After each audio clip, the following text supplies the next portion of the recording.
पर देखिए पूरी सिक्योरिटी का ये पहरा है, यहाँ से अंदर जाने की हमें इजाजत नहीं है।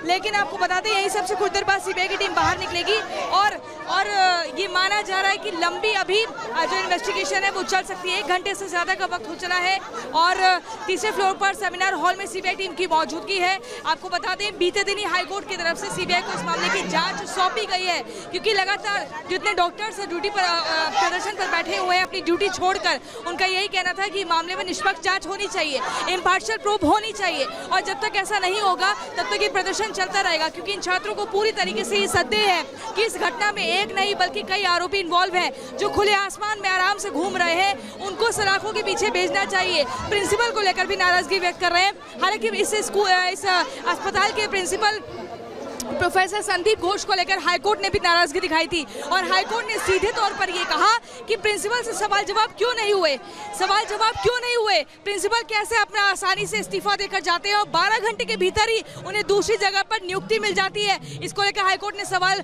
खड़े किया और कहा कि हम ऑर्डर पास करेंगे, लंबी छुट्टी पर प्रोफेसर संदीप घोष को भेजना चाहिए। यहाँ पर तस्वीर आप देख रहे हैं कितना जबरदस्त तरीके से उग्र प्रदर्शन है। रिपब्लिक भारत पर एक तस्वीर हम आपको दिखा रहे हैं और बता रहे हैं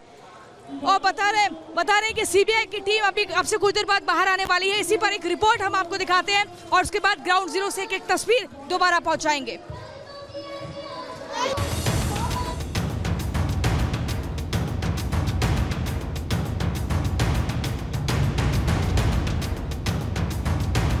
सीबीआई ने संभाली कोलकाता रेप मर्डर की जांच।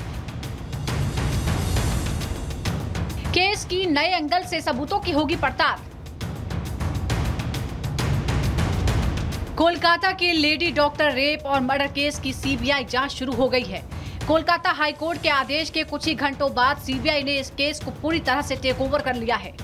पश्चिम बंगाल सरकार ने भी इस केस की सीबीआई जांच पर किसी तरह की आपत्ति नहीं होने की बात कह दी थी।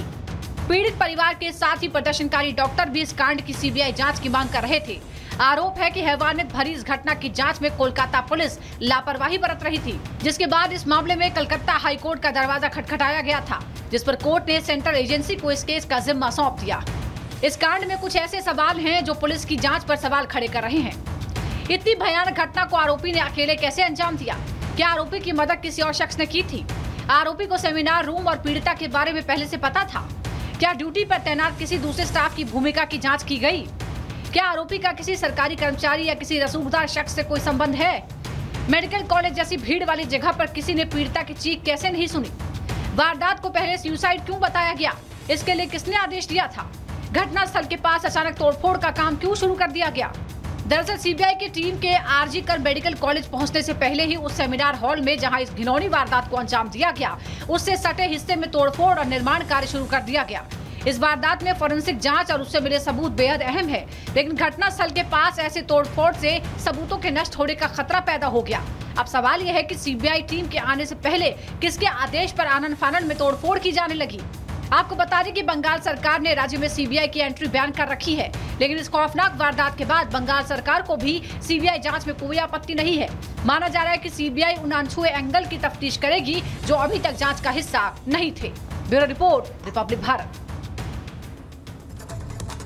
तो इस रेप कांड के बाद ममता सरकार सवालों के घेरे में है और इसी बीच आपको बता दें कि सीपीएम की तरफ से भी ममता सरकार पर सवाल उठाए गए। सुनिए।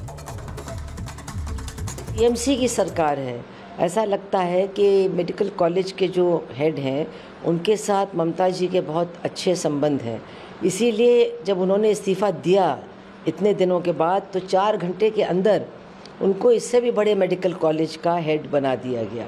तो ये निश्चित रूप से कई सवाल खड़े करता है। फिर जो कलकत्ता पुलिस ने उस समय किया कि जब उनको वो लाश मिली तो उन्होंने माँ बाप से कहा कि आपकी बेटी ने आत्महत्या कर ली है, जबकि कोई सवाल ही नहीं था, कोई मतलब ऐसी स्थिति में वो लाश नहीं थी कि ज़रा भी संदेह हो सकता था कि उसके साथ क्या हुआ है। और उधर आरजीकर हॉस्पिटल के पूर्व अधीक्षक ने दिलीप घोष पर, माफ कीजिए संदीप घोष पर करप्शन के आरोप लगाए और बहुत गंभीर आरोप लगाए। क्या है वो आरोप, दिखाते हैं आपको।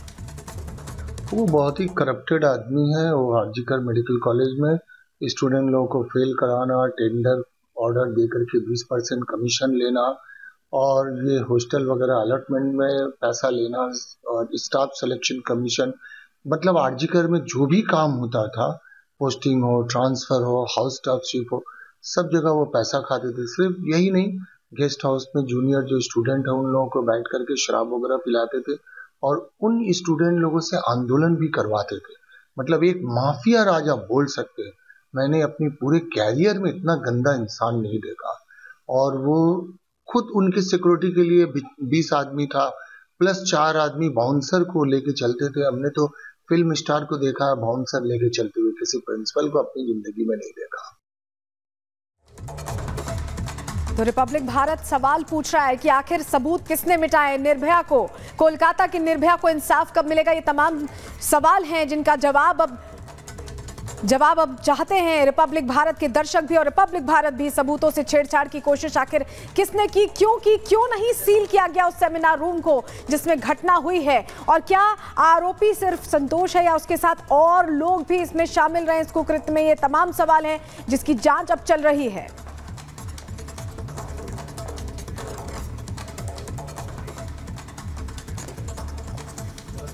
और चलिए आगे बढ़ते हैं। आज़ादी के जश्न की अब 6 तस्वीरें आपको दिखाने जा रहे हैं। हर जगह तैयारी चल रही है। हैदराबाद, लद्दाख, मुरादाबाद से वो तस्वीरें आप देख रहे हैं। इसके अलावा करनाल, शिमला और अगरतला में भी आज़ादी के महोत्सव की तैयारी किस तरह से चल रही है तस्वीरों में देख पा रहे हैं।